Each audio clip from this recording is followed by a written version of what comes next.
Hi everyone, this is Eleventh, and thanks for stopping by my channel, Everything Spiritual. This is a channel where I provide spirit-guided intuitive tarot and oracle card readings, as well as informational videos of a spiritual nature.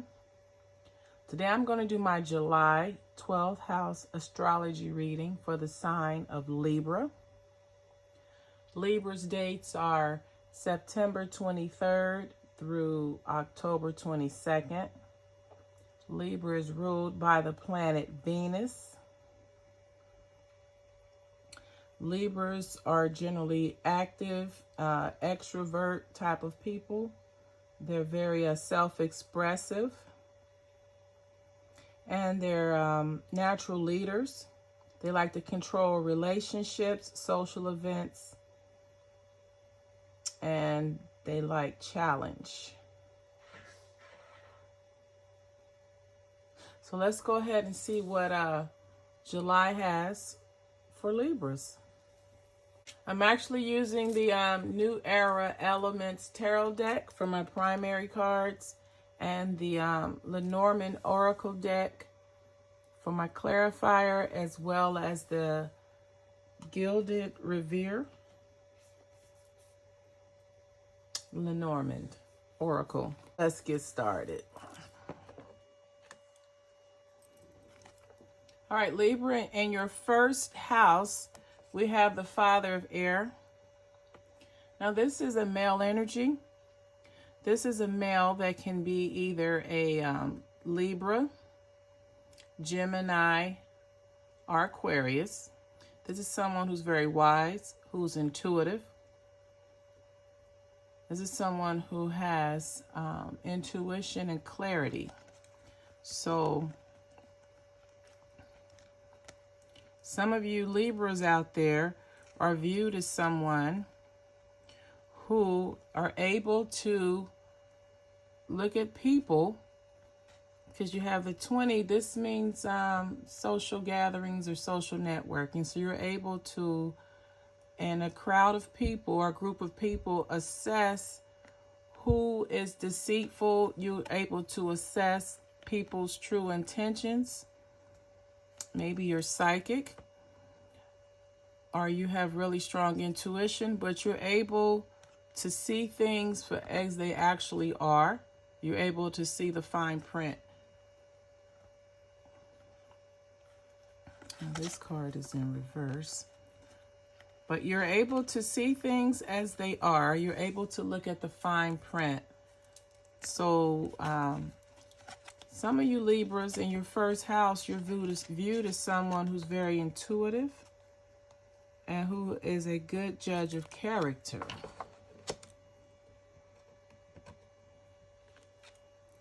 In your second house, which is the house of your earning abilities and how you value your self-worth, we have Temperance. So in some of your second houses, Libra, you have the impression of someone who is balanced, who does not overindulge.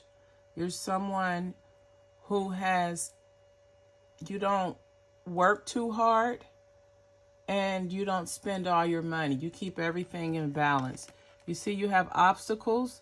You've been able to overcome your obstacles because you're willing to take a chance on yourself. So that's how you're viewed in your second house, Libra.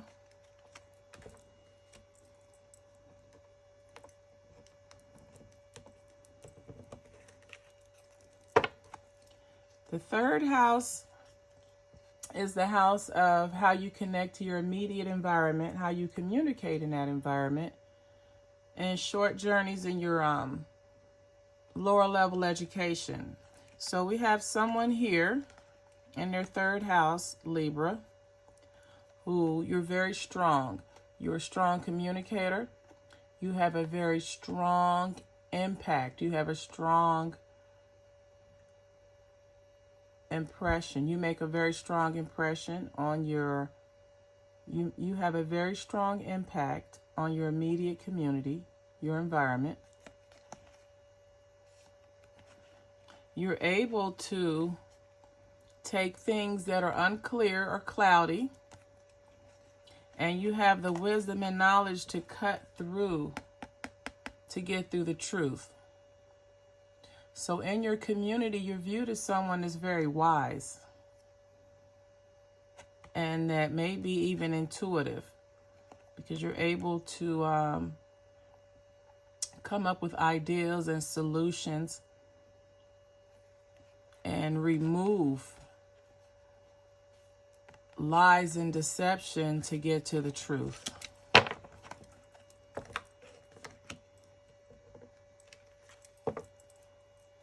In your fourth house, Libra, we have the daughter of water. This is someone who's very creative. She is very intuitive also. This is someone that may be actually even psychic. This is someone who has emotional stability, and they have a very solid family dynamic. They have a very strong family unit that encourages and supports them in everything that they do. So if this is this reflects a female energy, then this is someone who has a very strong family ties, has very strong family ties that allow her to excel in all areas of her life.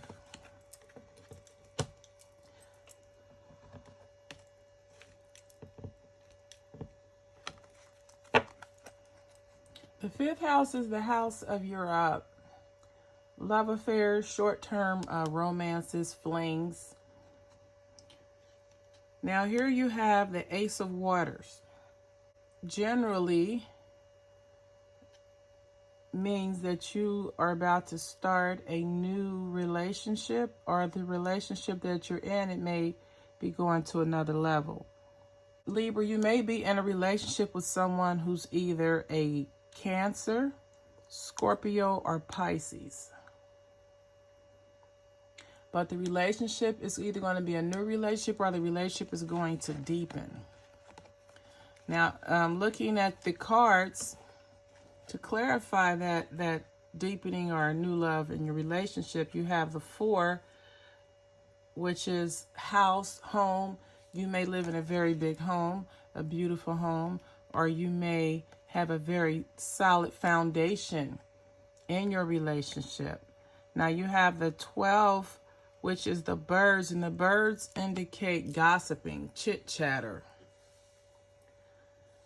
So although you have a solid foundation at home, or you have a beautiful home, there's some gossiping and chit-chatter going on about the relationship, and it may cause you to want to change, relocate,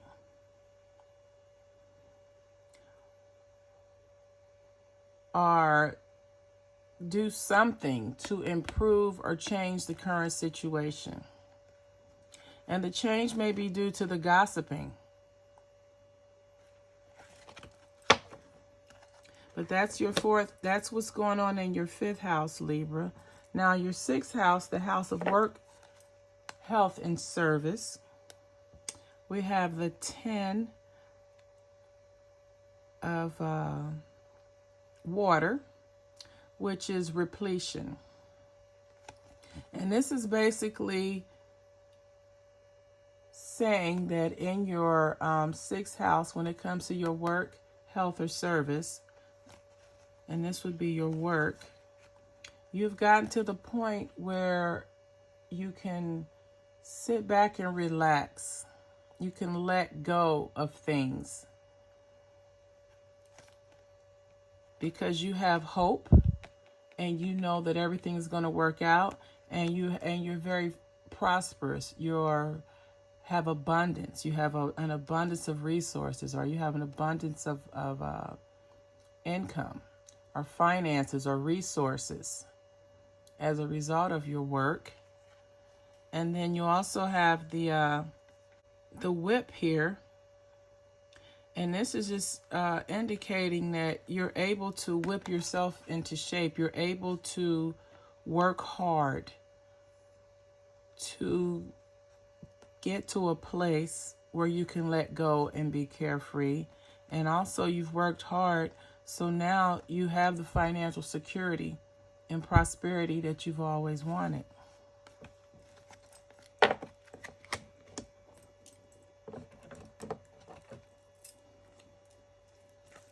The 7th house is the house of your long-term relationships, and here we have the High Priestess. The High Priestess is someone who's very intuitive. She could be someone who is spiritually grounded or connected to Source. But when it comes to relationships, she uses her intuition, that sixth sense, to oversee the relationship, to protect the relationship.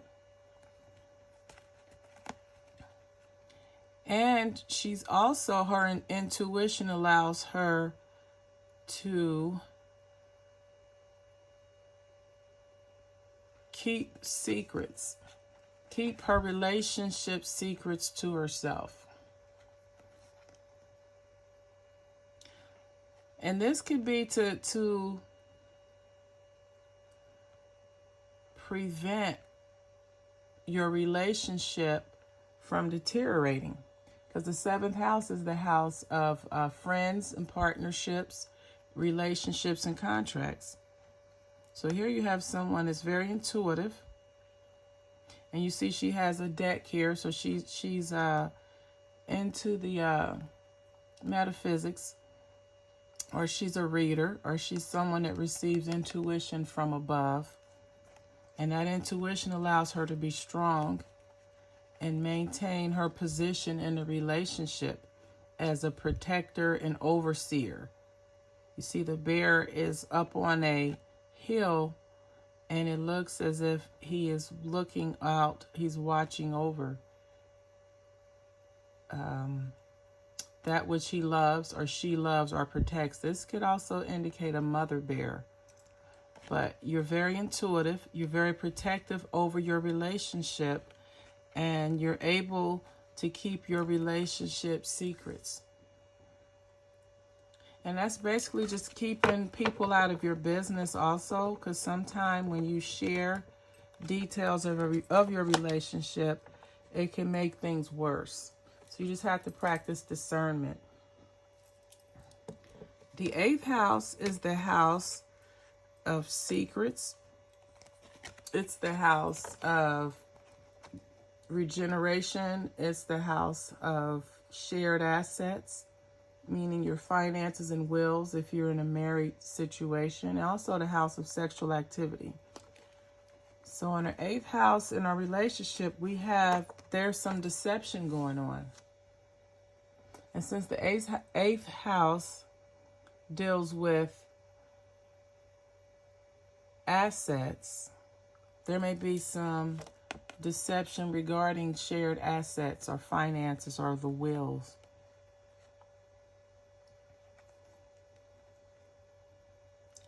Now, the 8th house is also the house of sexual activity, and the Lily card can represent sex and passion.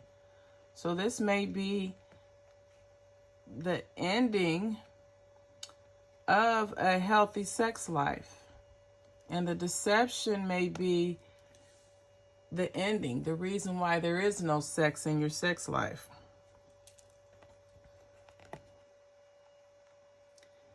And that could be due to maybe someone else involved in your relationship, or someone is seeing someone else in the relationship, and that's leading to deception.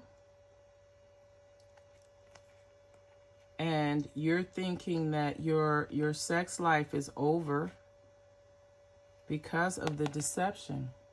Whatever deception is going on in your relationship is affecting your sex life.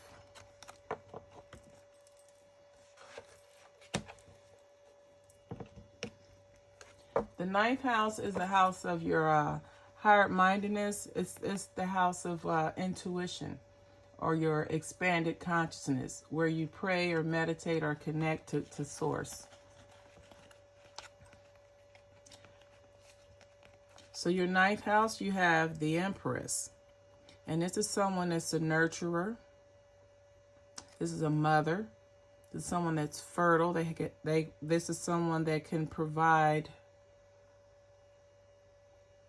nurturing ideas, supportive ideas. This is someone that could be the backbone of your relationship. But we're talking about higher mindedness. The ninth house is the house of your higher mindedness, connecting to source. So here you have the Empress, who's a nurturer. She has hope that the things that she is wishing for in her spirituality, in her religion, or her religious philosophies are going to come to pass because she's loyal. She's loyal to her religious beliefs. She's loyal to her spirituality. And through that loyalty, there is the hope that the things that she's hoping for will actually come to pass.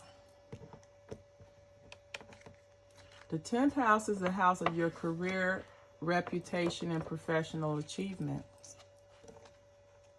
So the first card we have here is love. So this would indicate that you're someone who really enjoys what you do. You enjoy your career. You love your professional achievements and your reputation.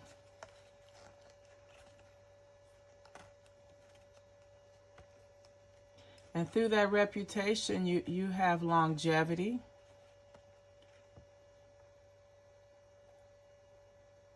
You have longevity in your professional achievements. You have longevity in your career. And now is the time for you to take action for that which you love. So if you are in a position where you can choose a profession, or you can make a decision in your profession or your career, you're going to choose that which you love or you have great passion for. And you also are going to make decisions that bring you closer to your life's goals. And with the clock being one of your cards, now is the time for you to take action, to work on achieving your life goals and ensuring that you have a job or a career that you actually truly love. The 11th house is the house of joint activities and like-minded people, people of similar interests. And here we have the Father of Waters, which would be the King of Cups. So this is someone who is very intuitive.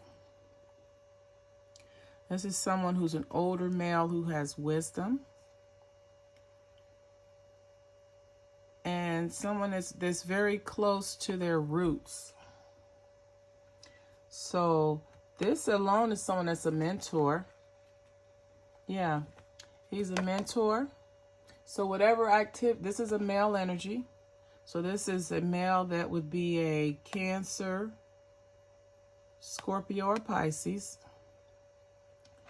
And he is in a position of enlightenment, of teaching, of showing others the way, possibly the head of one of these groups or clubs or activities. And it's a men's group, because you have the elder teaching the younger or the junior male. And of course, he's very intuitive. He uses his intuition, which the intuition is what allows him to have the wisdom and insight to teach and show others.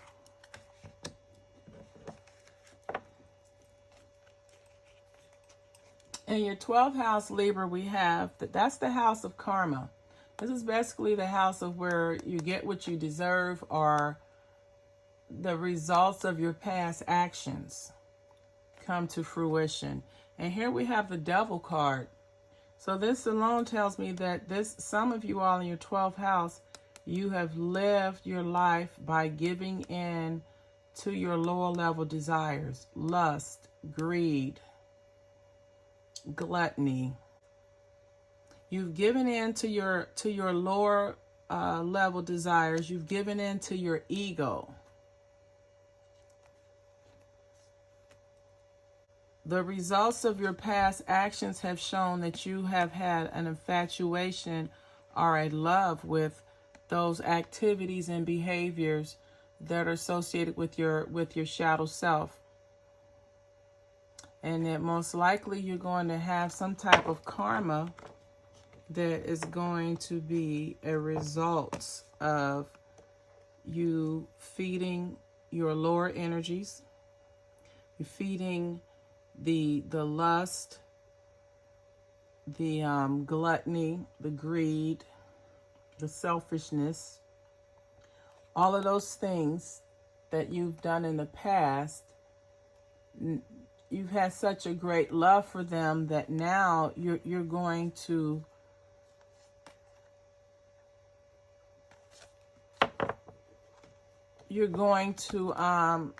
experience the consequences of those actions that you've had in the past. So Libra, this has been your July 12th house astrology reading. If this video resonated with you or someone that you may know, please like, comment, and share the video. And as always, until we meet again, namaste.